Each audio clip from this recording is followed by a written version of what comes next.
បងនិយាយពី Harry Maguire កាលប៉ះ Manchester City បន្តិចមកបាទបងទៅរងមាននិយាយអត់បាទបើនិយាយទៅយើងគាត់ល្អហើយបាទក៏ប៉ុន្តែខ្ញុំអត់ចង់និយាយពីតែពីនៅ Manchester City ទេបើទៅយើងមើលឃើញ Harry Maguire ហ្នឹងយូរហើយណាបាទហើយយើងទាំងអស់គ្នាគឺដឹងហើយតាំងតែពីគាត់បើនិយាយទៅតាំងពីគាត់លេងមានសម្ពាធពីអ្នកគ្រប់គ្រងពី media មកខ្ញុំឃើញថាគាត់ធ្វើជាខ្លួនឯងបាទល្អគាត់ចេះប្រើមៀតគាត់ចេះប្រើ IQ របស់គាត់គាត់ចេះប្រើយូរហើយក៏ប៉ុន្តែពេលដែលគាត់មានអាផ្លាកកាពីតែនេះជាប់ដៃគឺកាមេរ៉ាគឺខ្សែភ្នែករាប់លានភ្នែកមើលគាត់ប្រហែលបន្តិចគាត់អាក្រក់ភ្លាមបាទខ្ញុំឃើញឥឡូវនេះគឺគាត់តាំងចិត្តលេងបានល្អមែនតែខ្ញុំសរសើរបានថាកីឡាករទាំងអស់គួរតែយកគំរូតាមគាត់បាទបានថាងើបពីភក់មកហ្មងបាទគឺជន់គេសំបីតែអ្នកគ្រប់គ្រងខ្លួនឯងពេលខ្លះកីឡាករគ្នាឯងក៏អត់សុបាយចិត្តស្ដីឲ្យខ្ញុំឃើញរូបភាពណាផុកបាបែកចោលហ្មងបែកបាល់ទៅស្ដីឲ្យគ្នាឯណាខ្ញុំអាណិតមែនទេដល់ពេលឃើញគាត់ត្រឡប់មកវិញគាត់តស៊ូក្លឹបលោកក៏អត់ទៅដែរសុខចិត្តនៅលេងបន្ថែមពីលោកដារ៉ុងតិចបើខ្ញុំមើលឃើញមកបច្ចុប្បន្ន3ឆ្នាំចុងក្រោយជំនាន់ Ten Hag Amorim 3គ្រូមិនដល់3ឆ្នាំទេ3គ្រូចុះ3គ្រូមកដល់លោក Carrick អ្វីដែលខ្ញុំឃើញគឺ Maguire មានភាពចាស់ទុំមិនមែនទម្រង់គាត់ឡើងទេត្រូវហើយបាទមានភាពចាស់ទុំហេតុអីបើខ្ញុំនិយាយមានភាពចាស់ទុំកាលពីចំនួនលោក Solskjaer ទិញគាត់មក Man U មិនមាន legend ក៏មិនមានកីឡាករណាដែលមាន passion មានប៉ុន្តែមិនមានកីឡាករណាដែលកាចខ្ញុំសំដៅទៅដូច Lisandro Martinez Casemiro មាន Bruno មានហើយពេលហ្នឹងមាន Delete បាទមានមកនេះ Ugarte ក៏ passion Bruno សុំតែមកទៅយ៉ាងនេះបាទមកគូញ៉ាអញ្ចឹងរាជការ Ten Hag នេះមក Ten Hag គឺជាអ្នកដកអាប្រឡងដៃកាពីតែនចេញពីគាត់ដូចជាដោះសោអធិវត្តគាត់មកវិញអញ្ចឹងខ្ញុំឃើញកត្តាដែលគាត់រឹងមាំគាត់ច្បាស់នេះគឺគាត់ចាស់ទុំមានភាពចាស់ទុំបានន័យថាគាត់មានភាពក្លាហានដែលជំនាន់ឃើញលោកគាត់ជាកាពីតែនជំនាន់ដែលគេរិះគន់គាត់គេប៉ះទាំងកិច្ចអីមកខ្វះស្ងាត់ដើរទៅបាត់មិនចេះល្អូមិនចេះតវ៉ាប៉ុន្តែជំនាន់ Ten Hag មកនេះមាន Casemiro ថាតាមគ្នាមានអ្នកបបួលវាយឬក៏បបួលឆ្លោះអញ្ចឹងណាគាត់ចេះឆ្លោះគាត់ចេះអីអញ្ចឹងគាត់មានភាពចាស់ទុំមានភាពសម្រេចចិត្តអ្វីដែលខ្ញុំឃើញកត្តាវ័យគាត់ចូលដល់30ឡើងលើហ្នឹងគឺមនុស្សត្រូវបត់បែនតាមអ្វីហ្នឹងអញ្ចឹងឥឡូវនេះគឺមានអ្នកសុទ្ធតែ passion អ្នកដែលកាចអ្នកដែលហ៊ានមកគាត់គឺច្បាស់ហ្មងហើយមកគាត់គឺមាន confidence នៅក្នុងតំបន់របស់គាត់មួយដោយគាត់ចាប់គាត់ចាប់បើតាមគាត់ចេះប្រើមៀតវិញណាគ្មានអ្នកណាចូលចោះជាមួយគាត់ទេណាតែគាត់និយាយទៅពីមុនខ្ញុំបាននិយាយថាគាត់មិនមានដៃគូដែលល្អមិនមានអ្នកដែលបង្រួមគាត់ហើយក៏មិនមានអ្នកដែលកាចអញ្ចឹងសរុបមកវិញមកគាត់នេះនៅលេងបានទៀតហើយអាចបានមួយឆ្នាំ2ឆ្នាំទៀតព្រោះគាត់មិនត្រូវមានប្រើកម្លាំងប្រើ speed ទេកម្លាំងគាត់មានប៉ុន្តែគាត់មិនបាច់ទៅប្រើ speed ព្រោះគាត់ខ្សែការពារកណ្ដាលដែរមានអ្នកជួយគាត់ហើយគាត់ឈរចាំតែបិទខ្សែប្រយុទ្ធមួយទេអញ្ចឹងអ្វីដែលគាត់មានសប្តាហ៍ថ្ងៃនេះគឺភាពចាស់ទុំស្គាល់ខ្លួនឯងហើយមានការឈឺចាប់ពីការរិះគន់របស់អ្នកគ្រប់គ្រងបាទមកដល់ពេលឥឡូវតាក់ទងទៅនឹងអនាគតរបស់ Harry Maguire នៅ Manchester United ដូចជាអត់ទាន់ច្បាស់លាស់ទេបងព្រោះកុងត្រារបស់គាត់ក៏ជិតចប់ដែរហើយគណៈដែរការពីថ្ងៃមិញខ្ញុំឃើញព័ត៌មានតាក់ទងទៅនឹង legend របស់ Man U ម្នាក់ខ្ញុំភ្លេចឈ្មោះរបស់គាត់ទេនេះគាត់និយាយពីអីដែរគាត់និយាយថា Harry Maguire ហើយនឹង Luke Shaw គួរទៅដល់ពេលហើយពីយូរពេកហើយក្នុងការគាត់លេងជាមួយនឹង Manchester United មើលទៅតាក់ទងទាំងអនាគតកីឡាករទាំងពីររូបនេះជាពិសេស Harry Maguire តាស្របពេលដែលកុងត្រារបស់គាត់ក៏កិច្ចសន្យារបស់គាត់មួយ Man U ក៏ចិត្តអស់ហើយដែរតែគាត់អាចបន្តអនាគតរបស់គាត់នៅ Man U ជាបន្តទៀតឬក៏យ៉ាងណាបាទលោកដារ៉ុងតាបើយើងមើលពីរូបភាពកីឡាណាខ្ញុំគិតថាមិនយូរទេអាចនៅរដូវកាលនេះក៏ប៉ុន្តែហេតុអីបានយើងត្រឡប់ទៅរូបភាពមួយទៀតបើរូបភាពមួយទៀតរូបភាពទីផ្សាររូបភាព business បាទ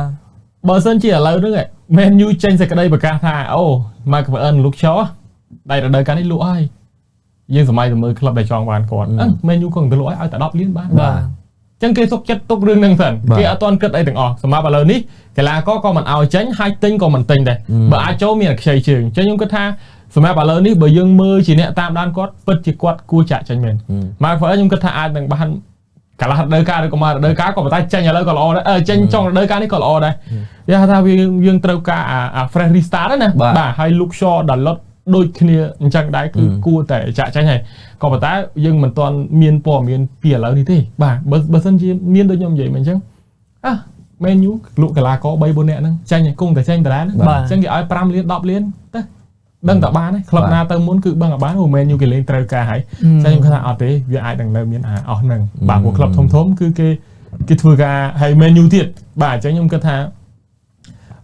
នៅពេលដែលចប់រដូវកាលនេះទើបយើងដឹងថាគាត់វាគួរតែចាក់ចេញឬគាត់ណាអាចនឹងចាក់ចេញឬក៏អត់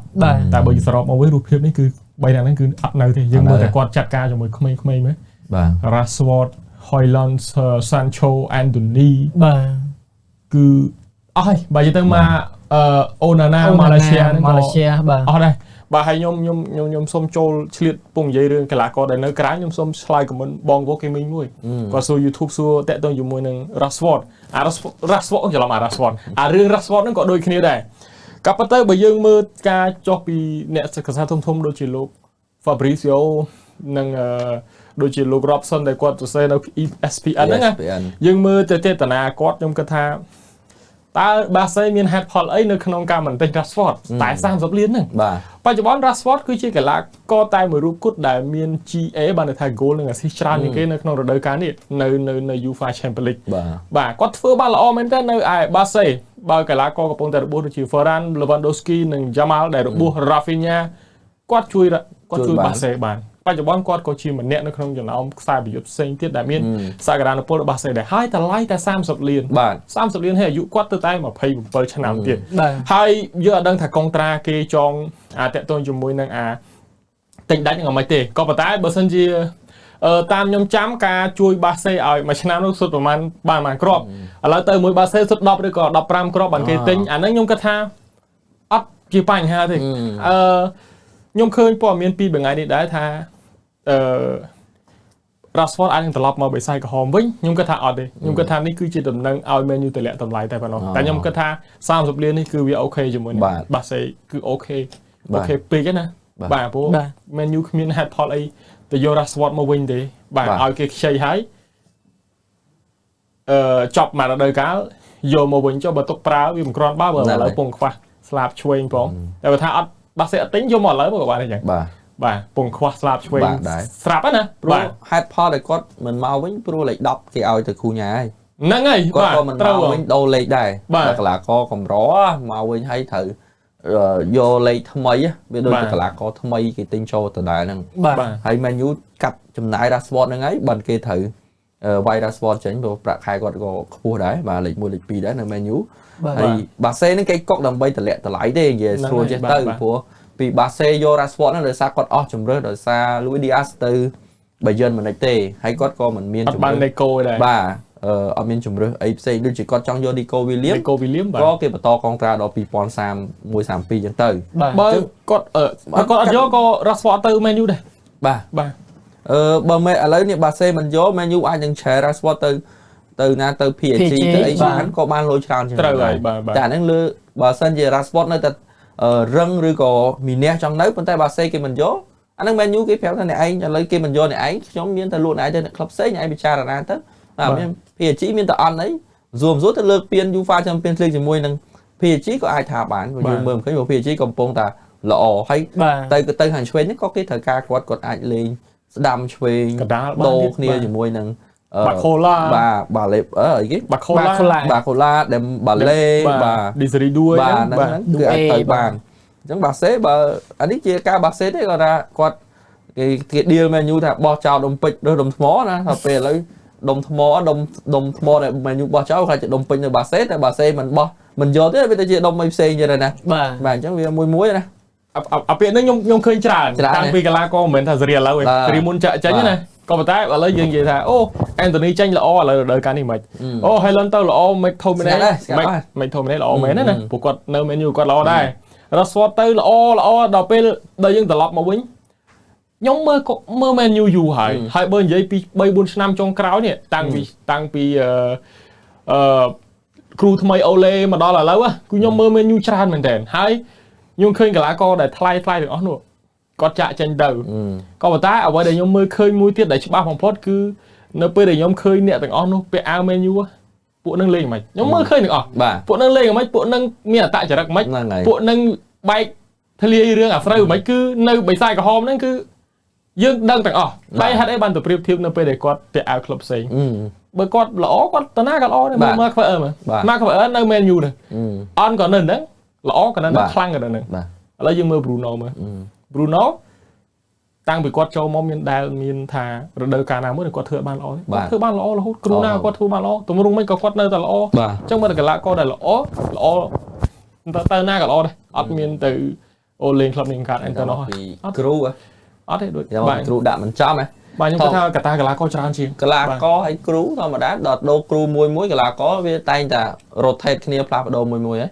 bà rồi lấy một đo lục Herrick cái thằng Herrick chỉ nè activate Kobe Mainu bà nhóm thắt tâm mà bà cô đây cầm toàn ai từ mưa chạm mưa thì Kobe Mainu nhom từ xa ấy tăng vì nó Ten Hag má Ten Hag này vô quạt màu tí bà mưa Ten Hag bỏ bong à mặt đìa lô chào mình đợi thì lấy Leicester ta chẳng bên nước ai những lụa tranh đi cọc xây chơi một đòn tiết bạn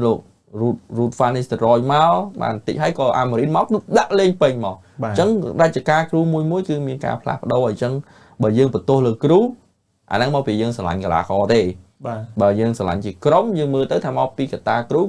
quát mình bên chất rồi quát mình men ở trong plan bỏ quát rồi có cái là con nó phương à test cái hai cái để dương vậy cả hạt đó à test cái bay ba xâyประมาณcái nó cứ ắt chọp có trend ắt chọp ắt chọp chẳng có ai những trend chọp thì mới khủ muốn tại khủ thôi trend ắt chọp anh ấy vì chia khủ mới còn miền vì nhiều xa khó khăn gì chẳng bom ôn chạy thắng lục Amorim bom play là cột mày nu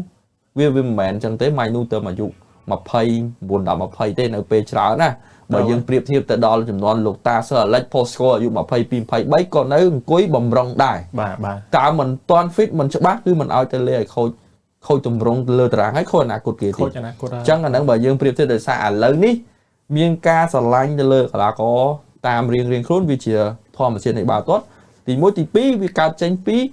ca bằng áp rồi có ca bằng pong rồi có ca là cái hai thải váy vì nhẹ xa bỏ miền khẳng về chẳng thôi crew muối là crew tha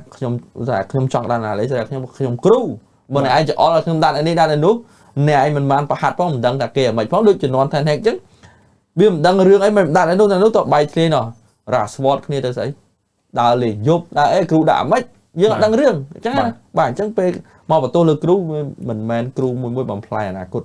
cây lá cò tề vì mình tề thơ đặt crew kia nhưng mình chọn đôi menu nhấn cơ tha Amorim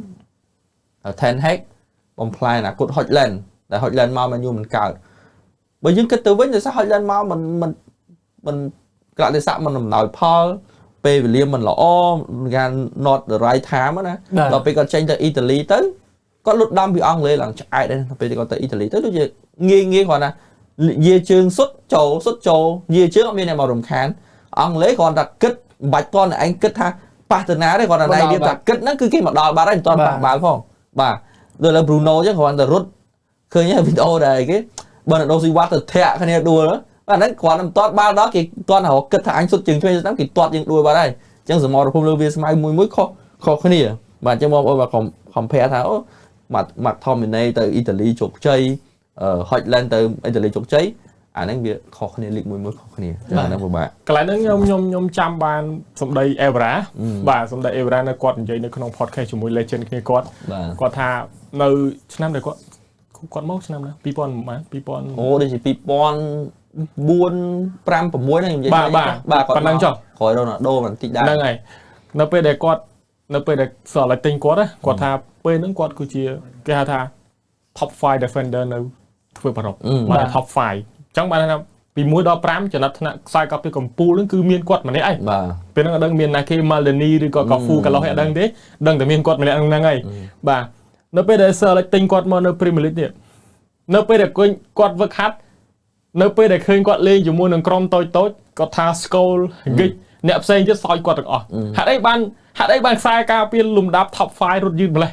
បាទគឺទាញដាច់សុទ្ធអាពីមុំគាត់នឹងច្រើនមែនទែនបាទរហូតមកដល់បន្ទប់វឹកហាត់គាត់គេប្រាប់គាត់យ៉ាងម៉េចចេះយ៉ាងម៉េចនៅពេលដែលដល់តែពេលគាត់មើលឃើញជាក់ស្ដែងគាត់ព្យាយាមត្រឡប់ទៅមើលវីដេអូគាត់ចាស់វីដេអូគាត់លេងតាំងប្រហែលឲ្យបិសាយក្រហមនៅឯ Premier League គឺគាត់ដឹងថាអូពិតជាបានថាអានេះគឺវាគឺជាបាល់ទាត់អង់គ្លេសនៅលីកផ្សេងដូចជាលីកបារាំងលីកអីដែលគាត់ឡើងជើងខ្លាំងគឺដោយសារតែវាអត់សូវមានការប្រកួតប្រជែងនៅលើទីលានខ្លាំងនោះទេនៅពេលដែលចូលទៅដល់ Premier League បានដឹងថា អ្វីបាទគឺជាគេថាអ្វីដែលជារបស់ពិតណាបាទនេះគឺសម្ដីពិតរបស់ Patrick Vieira អេវ៉ារ៉ាច្រឡំ Vieira